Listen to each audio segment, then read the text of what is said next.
Hey everybody,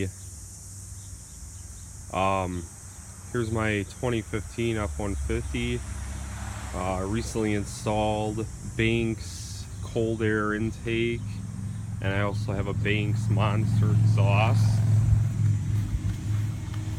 Give a peek here under the setup.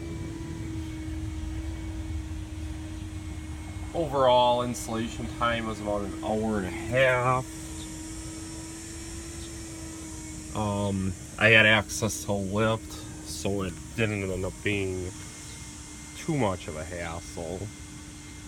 But we'll go in depth a little further. Looking to get some subscribers going for my channel, get started here, and follow me along my mods for this truck.